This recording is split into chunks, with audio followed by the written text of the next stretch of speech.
നമ്മുടെയൊക്കെ ഫോണിൻ്റെ ബാറ്ററി ചോർച്ചയ്ക്ക് കാരണമാകുന്ന ധാരാളം കാര്യങ്ങളുണ്ട്. ഫോണിൻ്റെ ബാറ്ററി പെട്ടെന്ന് തീരുന്നത് പലരും അഭിമുഖീകരിക്കുന്ന പ്രശ്നമാണ്. ഇതിന് പരിഹാരമായി പവർ ബാങ്ക് കൂടെ കൊണ്ടുപോവുകയോ നിരന്തരമായി ഫോൺ ചാർജ് ചെയ്യുകയോ ചെയ്യുന്നതാണ് മിക്കവരും ചെയ്യുന്ന കാര്യം. എന്നാൽ ഇതൊന്നുമല്ലാതെ ഫോണിൻ്റെ ബാറ്ററി പെട്ടെന്ന് തീർന്നു പോകാതിരിക്കാൻ നമുക്ക് തന്നെ ചില കാര്യങ്ങൾ ചെയ്യാവുന്നതാണ്. അതിലൊന്നാമത്തേത് അമിതമായി ഫോൺ ചൂടാകുന്ന സാഹചര്യങ്ങൾ ഒഴിവാക്കുക. ചൂടായാലും തണുപ്പായാലും ഏത് കഠിനമായ താപനിലയും ബാറ്ററിയുടെ ആയുസ്സിനെ ബാധിക്കും. അടുത്തതായി ഫോണിൻ്റെ യഥാർത്ഥ ചാർജർ ഉപയോഗിക്കുക എന്നതാണ്. ബാറ്ററിയുടെ ആയുസ് സംരക്ഷിക്കാനായി ഫോണിനോടൊപ്പം ലഭിക്കുന്ന യഥാർത്ഥ ചാർജർ ഉപയോഗിക്കാം. ഇത് ഫോണിൻ്റെ ബാറ്ററിയുടെ ഒപ്റ്റിമൽ ചാർജിങ്ങിലൂടെ സംരക്ഷിക്കുന്നതിനൊപ്പം അനാവശ്യ കേടുപാടുകൾ ഉണ്ടാക്കുന്നത് തടയുകയും ചെയ്യും.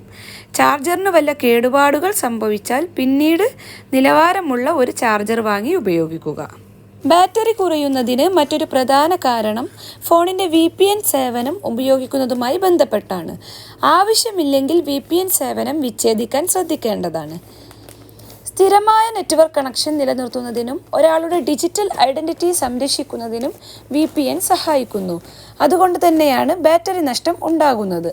അതുകൊണ്ട് ഉപയോഗിക്കാത്തപ്പോൾ VPN സേവനം ഒഴിവാക്കുന്നതാണ് നല്ലത്. ഫോണിൻ്റെ ബാറ്ററി ലൈഫ് സംരക്ഷിക്കുന്നതിന് ഏറ്റവും നല്ലൊരു മാർഗം ഫോണിലെ ആപ്പ് ഉപയോഗം നിയന്ത്രിക്കുക എന്നതാണ്.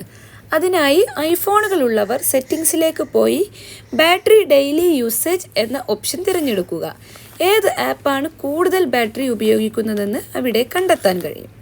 ഇനി എങ്ങനെയാണ് നമ്മുടെ ഫോൺ ചാർജ് ചെയ്യേണ്ടത് എന്ന് നോക്കാം. നമ്മുടെ ഫോൺ ചാർജ് ചെയ്യുമ്പോൾ ചില കാര്യങ്ങൾ ശ്രദ്ധിക്കാനുണ്ട്.